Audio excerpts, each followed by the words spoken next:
So we'll discuss about pioneer species. Pioneer means the first species, पहिली प्रजाति, which grows on barren land or the land which is not having any type of vegetations before. These are the species that invade a bare area. In primary succession on rock, crustose lichen are the pioneer species. So lichens grow, you know that lichens grows on rocks and they are useful for withering of the rocks. म्हणजे दगडाची किंवा खडकांची माती होण्यासाठी लायकेन्सचा वापर होतो. So they secrete acid and with the help of that acid withering of rocks takes place. The small amount of soil support the growth of bryophytes and mosses. That means after the generation of crustose or after lichens, next vegetation is of bryophytes or mosses, which are also succeeded by herbaceous plants, ultimately leading to the stable climax forest community. These are the pioneer species. You can see here in first diagram, lichen break down rock to form soil. Here you can see the lichens which are spreading or which are secreting the acids, and with the help of that acid withering of rock takes place. In the next diagram, these plants can grow after lichen in less amount of soil. These plants can grow. They are called as moss plant. Here you can see the moss covers rock, and with the help of their roots which penetrate into the crevices of rocks, that also helps in withering of rocks. म्हणजे या ठिकाणी पुन्हा खडकांची माती होण्यासाठी मॉसेसचा सुद्धा उपयोग होतो, कारण खडकांच्या फटींमधनं त्यांचे रूट्स जे आहेत मॉसचे ते आत जातात आणि पुन्हा दगडाची माती त्या ठिकाणी व्हायला मदत होते. Next that is climax community. The climax community remains stable as long as the environment remains unchanged. जोपर्यंत एन्व्हायरमेंटमध्ये म्हणजे सभोवतालच्या वातावरणामध्ये काही बदल होत नाही तोपर्यंत ही कम्युनिटी जी आहे ती व्यवस्थित राहते. क्लायमॅटिक चेंजेस जोपर्यंत होत नाहीत, म्हणजे खूप वादळ, खूप प्रचंड पाऊस किंवा काय म्हणता येईल त्याला खूप फ्लड, पूर वगैरे आला असेल किंवा वल्कॅनिक कंडिशन असतील किंवा भूकंप असेल तरच हे जंगलं नष्ट होतात. क्लायमॅक्स कम्युनिटीमध्ये you can see here pioneer community of lichen and mosses. After some time, grasses, herbs, shrubs and tree seedlings म्हणजे छोटे रोपं त्या ठिकाणी आपल्याला दिसतात. त्यानंतरचं जे काही पुढचं जे जनरेशन किंवा पुढची जी ग्रोथ आहे ती आहे या ठिकाणी तुम्हाला दिसते की थोडेसे मोठ्या प्रकारचे झाडं दिसतात, टॉल ट्रीज आहेत. And here you can C climax community, last diagram. So many plants, so many types of plants are there, and this remains unchanged. Next, that is primary succession in water. The small phytoplanktons as the pioneers, they are replaced with time by 7 successful stages. Here these stages are given. First, that is rooted submerged plant, and the example is hydrilla, which is aquatic plant. Second is rooted floating angiosperms, and the example is lotus, म्हणजे कमळ. Then third, that is free floating plants. Example is pistia, which is aquatic weed. Then fourth is reed swamp, for example typha. Marshmallow, example is cypress. Scrub, example is alnus. And then trees, example is quercus. Here you can see in this condition, first diagram, this diagram shows bare bottom stage. That means here you can see fish, snails and small aquatic organisms in first diagram. No plant is present in this condition. But in second diagram, you can see submerged vegetation stage. That means the plants are submerged, म्हणजे पाण्याखाली बुडालेले दिसतात या ठिकाणी तुम्हाला.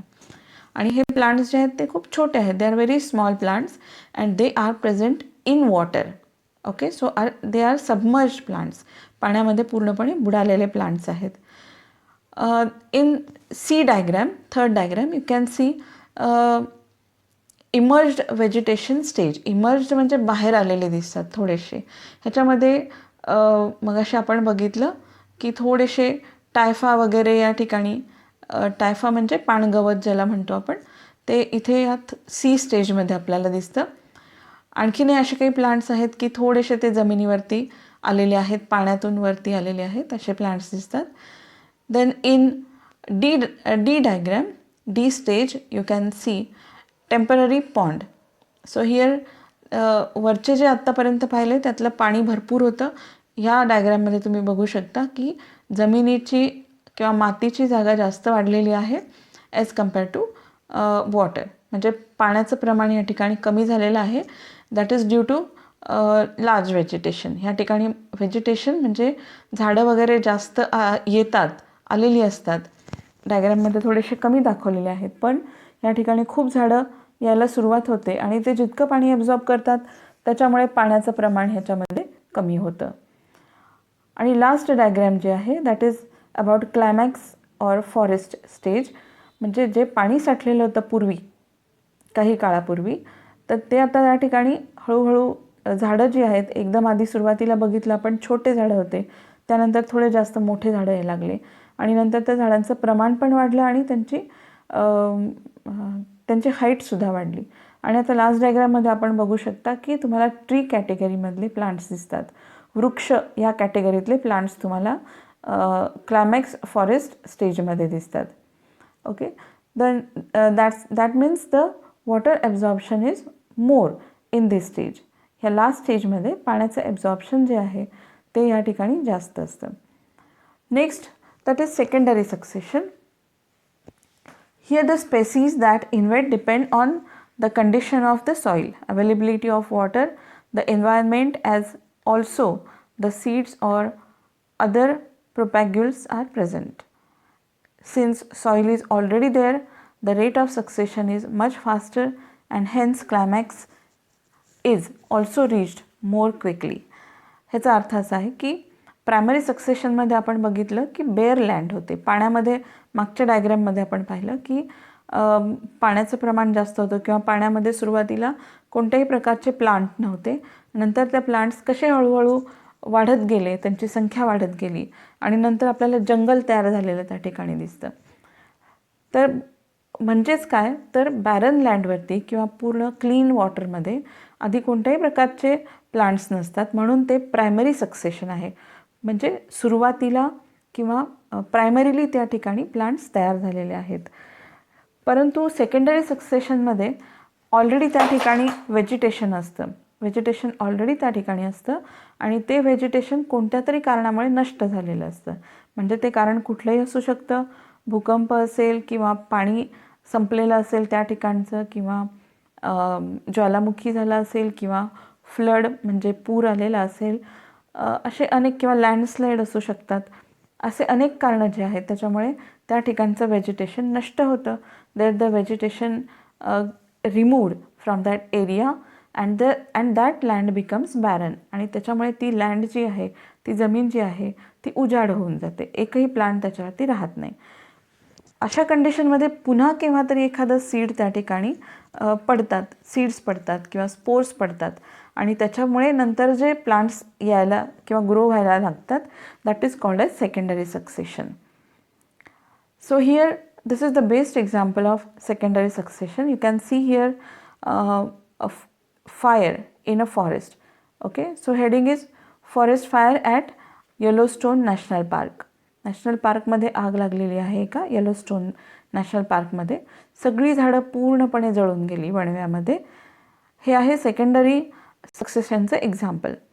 आता या ठिकाणी plants होते ऑलरेडी, परंतु ते सगळे जळाले आहेत. सेकंड डायग्राममध्ये बघू शकता ते सगळे प्लांट जे आहेत त्यांचा पूर्ण कोळसा झालेला आपल्याला दिसतो. खाली जमिनीवरतीही एकही प्लांट शिल्लक नाही. त्यानंतरच्या ह्या डायग्राममध्ये after 1 year you can C fire, म्हणजे आग लागल्यानंतरचं 1 वर्षानंतर तुम्हाला इथे दिसतंय there is appearance of weeds. छोटे छोटे गवत म्हणा किंवा छोटे छोटे प्लांट्स जे आहेत ते ह्या ठिकाणी ग्रो होताना आपल्याला दिसत आहेत. ओके, आणि बाजूला सगळे हे जळालेले प्लांट्स पण तुम्हाला दिसत आहेत. नेक्स्ट फोटोग्राफ आफ्टर 10 इयर्स, म्हणजे 10 वर्षानंतर, फायर झाल्यानंतर 10 वर्षानंतरची ही स्टेज आहे. अजूनही जळालेली झाडं तुम्हाला दिसत आहेत आणि खालचे जे व्हेजिटेशन होतं ते मगाच्या फोटोग्राफमध्ये जे होतं त्याच्यापेक्षा हे वेगळं दिसतं आपल्याला. थोडेसे प्लांट जे आहेत ते जास्त उंचीचे या ठिकाणी दिसतात किंवा त्यांचं दाट असं आपल्याला या ठिकाणी व्हेजिटेशन दिसतं. And now this is the 20 years after the fire. In this photograph you can C 20 वर्षानंतर बघा इथे मोठे मोठे झाडं पण दिसतात साईडला तुम्हाला.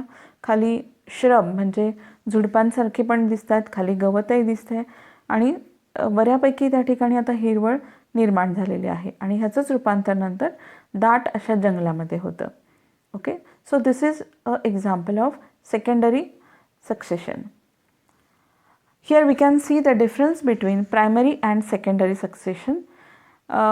First, in primary succession, it begins with no life, okay, because it grows on barren land, bare or barren land, म्हणजे उजाड अशा जागेवरती ते वाढतं. In secondary succession, it follows removal of existing biota, म्हणजे आधी त्या ठिकाणी कुठले तरी प्लांट्स अस्तित्वात होते किंवा असतात आणि ते संपल्यानंतर सेकंडरी सक्सेशन त्या ठिकाणी सुरू होतं नवीन प्लांट्स ग्रो होऊन. In primary succession there is no soil present because we have seen that